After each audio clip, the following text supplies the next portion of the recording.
Osram W2 in the Convoy S8, and on the left we've got the 5 amp version, on the right we've got the 8 amp version. And as you can see, there's a little difference with the one on the right hand side here.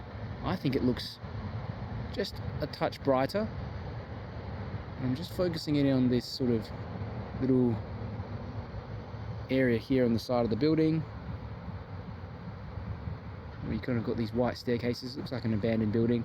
I mean, really at this point they both look pretty similar as the light steps down, but there is a little, almost like a little bit of extra brightness with the 8 amp version that I can only just detect.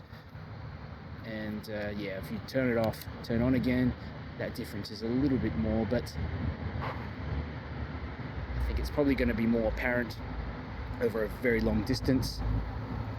Okay, heat wise, definitely I can feel the 8 amp version just getting a bit hotter on the right here compared to the 5 amp.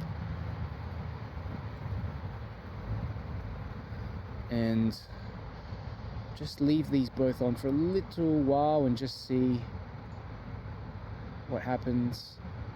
But really, I mean, if you're with the naked eye, I can't tell too much of a difference now. It's more in the beginning when you turn the light on. Now I'm going to compare the 8 amp PM1F1 with the 5 amp NM1F1. So that's the NM1 there and the PM1 on the right. So yeah, big difference is the size of the hotspot, and the throw is roughly the same on each of them, about 600 meters of throw, but you do get a much larger hotspot with the PM1. So obviously, it's running at a bit, it's running at 8 amps compared to 5 amps, but if you want the extra light and you want the extra power, you really can't beat that.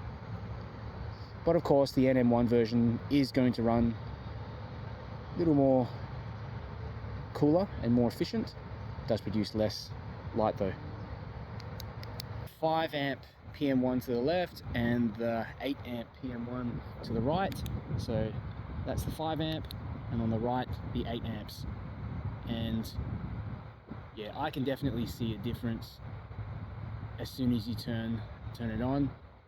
Yeah, that 8 amps just a touch brighter and extends further out into the distance underneath that bridge there, but it does step down, and as it steps down it becomes kind of difficult to tell which is brighter. But yeah, difficult in camera, but I can certainly see just with the naked eye it has a little edge, and to me that's important. I'm not going to be running this thing on 100% all the time. I'm going to be running it on, just for short bursts. So to get that maximum performance out of it, the 8 amp driver is great. But let's have a look up here. You can see this little power line there. This is the 5 amp version, and this is the 8 amp version. 5 amp, 8 amp, 5, 8, really not a, I can't tell a huge difference now that both lights are kind of warm.